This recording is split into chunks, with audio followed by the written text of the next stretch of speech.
Hello, we are here, we are live, we are at Palace. I landed at like 9 o'clock p.m.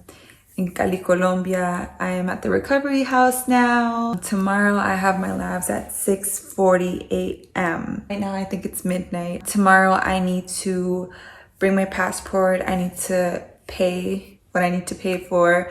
My surgery isn't until September 2nd, but I have things to do while I'm here. I'm going to go ahead and show you guys the room, and then I'm gonna show you guys what I am here to do.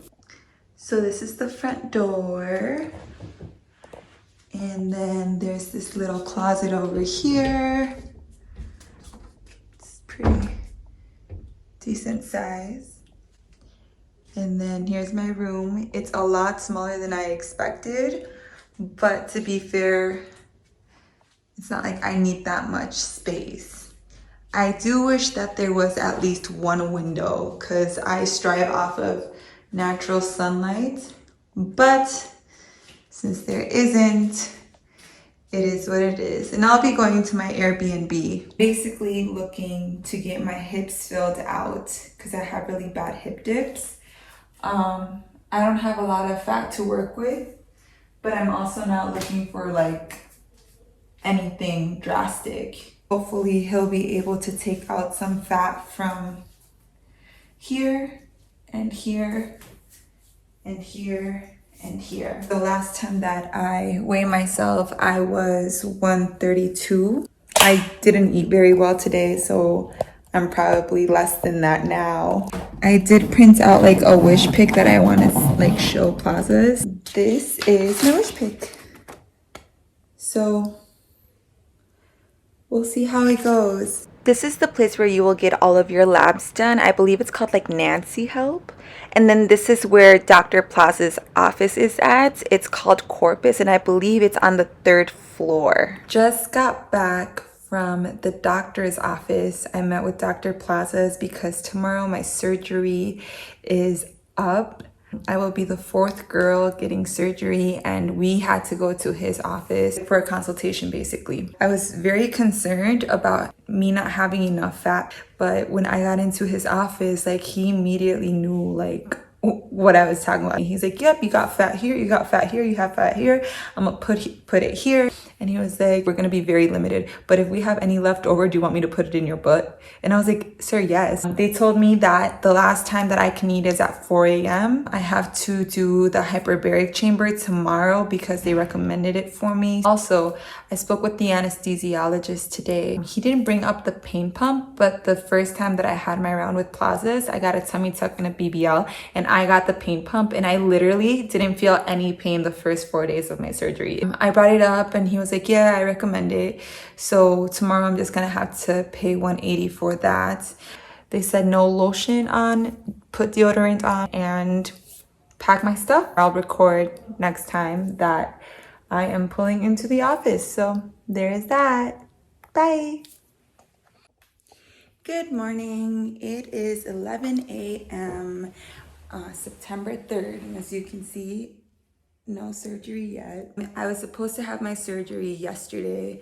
There was 4 girls in total. I was gonna be the last one, and they had to cancel my surgery because the OR room was running really behind. So they changed me to today.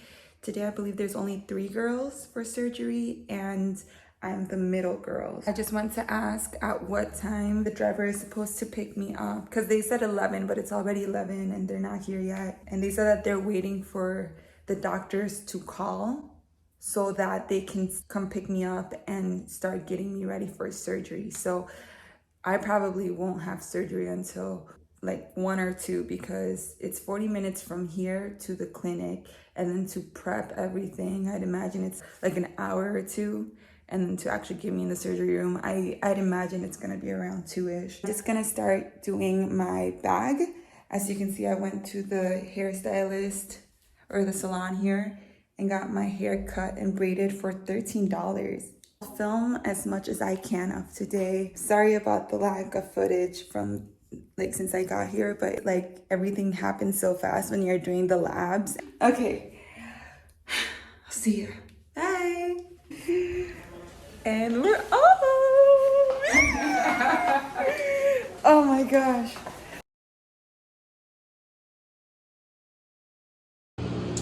So I just came into the little room and they told me to take all my clothes off and go change into this. So now it's a waiting game. In this room, they put your IV in and Plazas marks you up for surgery. Hey y'all, so I'm out of surgery. I just got put in my recovery room. I have like a really dry throat and I got the pain pump.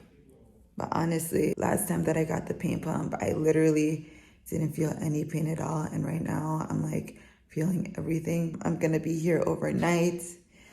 They brought me my food and now it's just post-op from here. I got put into surgery. Well, like the last time I looked at my clock, it was 3:33. So then I'd imagine that they put me into surgery around 4-ish. I'm gonna try to get some rest because I don't know why it hurts so much. Last time, it was not like this at all. Maybe it was because he was more aggressive with my lipo though.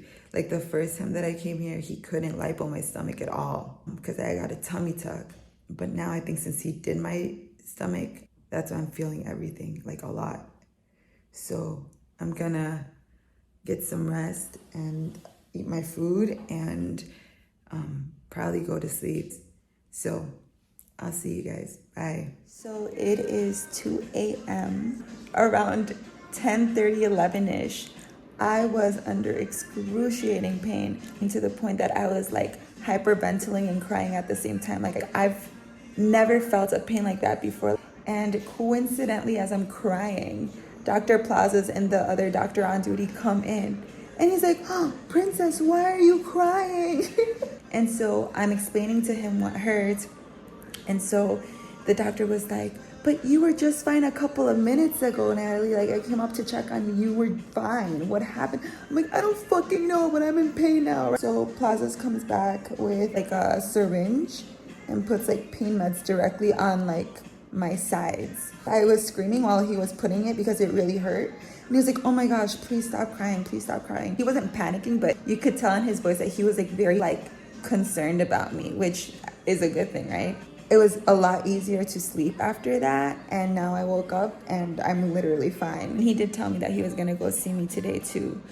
I don't know if here or back at home, but he said he was gonna come see me. This is my second time going with Plazas, and he was like, Natalie, I remember though the first time that you came to me and you had a tummy tuck and BBL. I remember that you weren't ever in pain, you were never complaining, like, so like what happened? And I'm like, I don't fucking know, okay? And he's like, oh, you know what it is? We use different anesthesia now. We don't use the one that I used on you last time. So maybe like you feel the pain a lot more now, which I'm like, honestly, that makes a lot of sense. But it could have been too that like he does such aggressive lipo that, you know, maybe there's something there. Because I've always heard that when he does aggressive lipo on girls, like it's always really, really, it hurts. And since last time I had a tummy tuck, he couldn't do aggressive lipo on me because, you know, like I got a tummy tuck. And I went to the restroom once already just to pee. But it's crazy because it literally took me like 10 minutes to pee. But I think it was also because there was a nurse standing right there to make sure that I wasn't fainting. So I got shy. So hopefully today in a couple of hours, I'll be going home. So I'll see you guys later. Bye. It is almost 6 a.m. The nurses just came in to give me a quick shower and also to take my blood just to see where my hemoglobin is at. They said that the doctor is gonna come see me soon, and once he gives me the thumbs up, I can go back to the recovery house. I am feeling so much better. I took some pictures, and of course I look crazy. Like one side of my cheeks is bigger than the other one. But I know that with time, it's gonna start to settle. Right now, I'm just in bed with no faja. I will probably talk to y'all either when I am being dispatched from the clinic or when I get back to the recovery house. So I will see you then. Bye.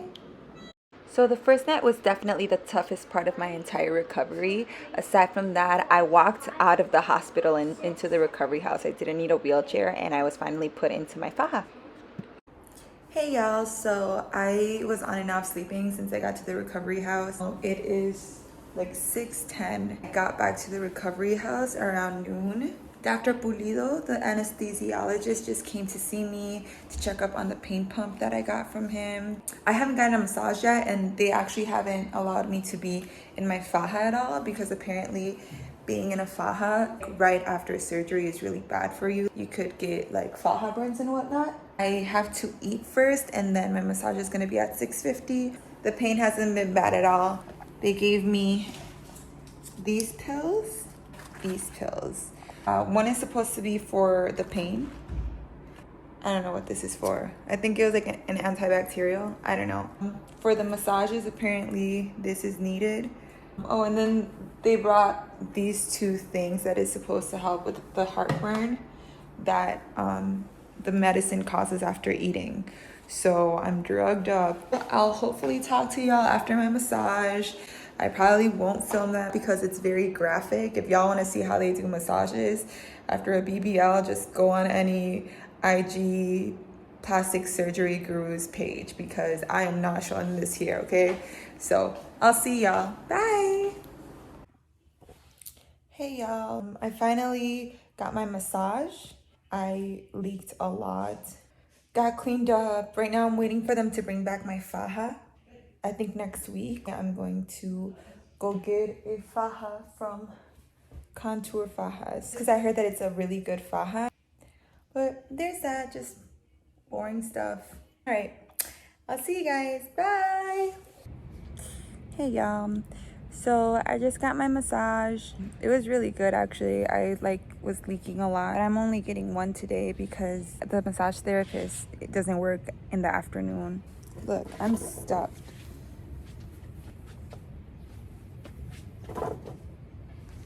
They said that starting tomorrow, I could start my stage 2 faja. I'll see if they drop it off. I don't know if they're gonna drop it off in time though. Aside from that, I'm really fucking bored. I wanna go out on a walk. I wanna go eat ice cream. I wanna do something. Honestly, I feel like I'm probably just gonna have to wait until I get my pain pump taken out because it might scare people. You might think I'm just gonna bleed all over the place. And I think the doctor is gonna come in today too, but I don't really need to see him for anything. I'm fine. That's what I'm really excited about is just getting on stage 2 faja and actually starting to compress. I wish my son was here so I could do stuff with him, but whatever. All right, see ya. So this is Contour Fajas. If you tell any driver that you want to go here, they'll immediately know what you're talking about. There's one associate at Contour Fajas that speaks perfect English, and usually your faja will be done within 2 or 3 days of you having been measured. I highly recommend these fajas. I thought that they were super, super awesome. This is an example of the massages that they give you right after surgery. I thankfully had maybe the first 2 days that were really uncomfortable, but after that, it felt really, really good to get 2 massages each day, so I can't complain. Here's a look of my contour faja without any of the padding and stuffing that I normally would put on. And here's a look of my faja with all of the padding, including my ab board and my backboard. So I am 10 days post-op. So my recovery was really, really easy. As you can see, at 10 days post-op, I was fine. I literally was back to normal. I was like that since day 5, honestly. This is the way to the pharmacy that is super, super close to Palace. I mean, at least if you like walking, it's super, super close. The downfall is that there is 2 streets that are really busy that you need to cross. Once you get to the other side, you'll find restaurants, shopping centers, and pharmacies. My biggest suggestion is just don't go out looking like $1 million. Don't go out looking flashy, and take your card with you along with a passport or ID because they always want to verify your identity when you're using a card, especially because we're foreigners. This is my sleeping arrangement since I had surgery. As you can see, it consists of a lot of pillows, a lot of compression, and just getting some used to because it is uncomfortable, but anything for the booty, right? What do I have inside of my faja? Let's go. Lipofoam that is actually supposed to go inside of your faja, but I don't know why the nurse put it outside. Actual faja that is holding everything together.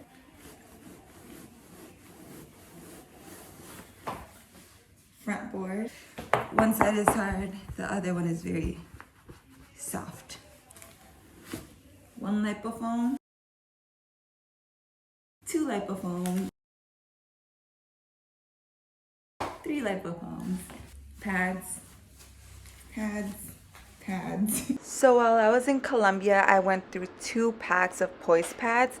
Obviously, you can use lipofoams if you'd like, but since the first couple of days you're leaking so much, you might want to avoid using your lipofoams. And finally, last but not least, ab board. So that's what it looks like, and it goes right here. Guys, this is what I look like. That's why it sucks to not have anyone to help you to put your faja on. So after I was 13 days post-op, I moved into an Airbnb that was like 5 minutes away from Dr. Plazas recovery house. The reason why I did that was because I live in Minnesota and we don't have the type of massages that I need after surgery. So I wanted to take a month off completely to get 2 massages every day before I was a month post-op. This turned out to be a phenomenal Airbnb. The downfall was that since there is a lot of windows and it's facing the really busy street, there was a lot of traffic in the morning and at night. But I had Netflix, I had beautiful views, I had the store nearby. There's actually like a little cafe on the first floor where you can get coffee. So I'll put the link to this Airbnb below. I didn't end up using the pool or the playground, but my mom and my little boy did. So it was a great Airbnb overall. So this was actually the last of my footage in Colombia. My surgery was just so unproblematic and so anti-drama that I just didn't have anything else to film. I ended up coming back to Minnesota and into work like 24 days post-op. I did a quick TikTok, but aside from that, that is all for this video, and I will post a couple more videos leading up to my BBL journey post-op in a couple of weeks. So thank you so much for watching. See ya!